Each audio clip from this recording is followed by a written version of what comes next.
Subscribe to our YouTube channel and press the bell icon to never miss any update from Samco. Hello friends, Nifty 50 और खासकर bank Nifty ने इस week एक लंबी छलांग लगाई। बैंक निफ्टी का जो काफ़ी समय से अंडर परफॉर्मेंस था वो अब धीरे धीरे कैचअप करता दिख रहा है। निफ्टी ने तो अच्छी 70-80% रिट्रेसमेंट कर लिया था, लेकिन बैंक निफ्टी अभी भी 50% रिट्रेसमेंट पे अटका हुआ था। तो कम से कम ये 60% रिट्रेसमेंट लेवल तक पहुंच सकता है। तो आइडियली बैंक निफ्टी 26,400 26,500 के आसपास अगले कुछ हफ्तों में पहुंच सकती है। तो इसमें अभी भी 7 से 8% पोटेंशियल उस नज़रिए से अभी भी बाकी है। यूएस मार्केट में भी जो बैंकिंग क्षेत्र के शेयर्स है वहाँ भी हमने अंडर परफॉर्मेंस देखा है। हालांकि S&P 500 और नास्डैक ने लाइफ टाइम हाइज वापस छू लिए हैं, लेकिन वहाँ भी बैंकिंग क्षेत्र के शेयर्स में अभी भी अंडर परफॉर्मेंस है। और वहीं भारत के जैसे ही वहाँ भी अभी भी प्राइवेट सेक्टर में पार्टिसिपेशन आया नहीं है। For example JP Morgan chase, Wells Fargo bank या सिटी ग्रुप इंक, ये वहाँ की बड़ी बड़ी दिग्गज प्राइवेट सेक्टर बैंक्स हैं। वहाँ अभी भी हमने बाइंग आया नहीं है। इंस्टीट्यूशनल बाइंग्स वहाँ भी एब्सेंट है। तो भारत और यूएस, आप वैसे देखा जाए तो दोनों जगह पे बैंकिंग क्षेत्र के शेयर्स एक दूसरे को मिरर कर रहे हैं।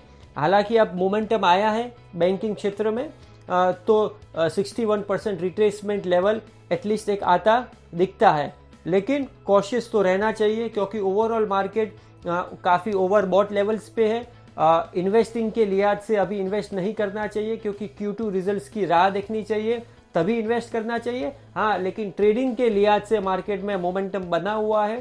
फ्राइडे के लोज को स्टॉप लॉस रख के आप प्राइवेट सेक्टर बैंक्स में लॉन्ग पोजीशंस क्रिएट कर सकते हो।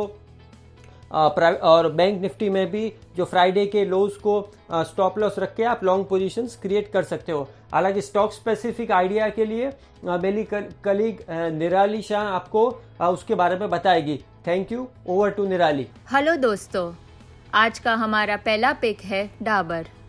ये स्टॉक अपने करंट लेवल्स पर कंसोलिडेट कर रहा है और ट्रेंड लाइन पर सपोर्ट ले रहा है। यहाँ से डाबर में हम रैली देख सकते हैं, जिसके चांसेस ज़्यादा है। पर अगर सेलिंग प्रेशर के कारण ये ट्रेंड लाइन ब्रेक करता है तो हम इसमें करेक्शन देख सकते हैं।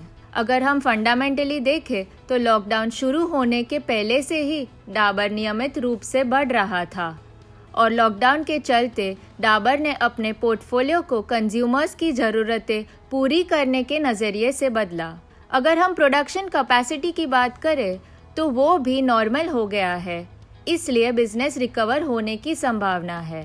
Q1 में डाबर ने रिकॉर्ड प्रोडक्ट्स लॉन्च किए, जिसने 100 करोड़ से ज़्यादा सेल्स में कंट्रीब्यूट किया है। और कई सारी वजह से डाबर एक सेफ बेट है, वो भी अच्छे रिस्क रिवॉर्ड रेशियो के साथ। आप डाबर खरीद सकते हैं 525 के टारगेट के लिए 485 के स्टॉप लॉस के साथ। हमारा दूसरा पिक है SBI लाइफ।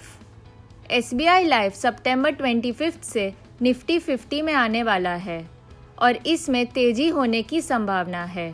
HDFC लाइफ के बाद ये दूसरा स्टॉक होगा निफ्टी में लाइफ इंश्योरेंस सेक्टर से।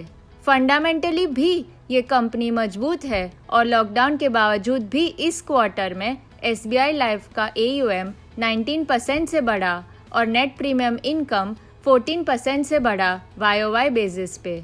इंडिया में इंश्योरेंस काफ़ी अंडर पेनिट्रेटेड है अभी 2.7%, जबकि वर्ल्ड का एवरेज है 3.3%। और इसलिए इस कंपनी में बहुत पोटेंशियल है आगे बढ़ने की। टेक्निकल चार्ट्स पे भी स्टॉक ने शॉर्ट टर्म डबल बॉटम बनाया है और अच्छा अपमूव दिखा सकता है। ट्रेडर्स SBI लाइफ को बाय कर सकते हैं 900 के टारगेट के लिए 825 के स्टॉप लॉस के साथ। अगर आपकी कोई क्वेरी है तो आप कमेंट कीजिए, हम ज़रूर उसका जवाब देंगे। Thank you.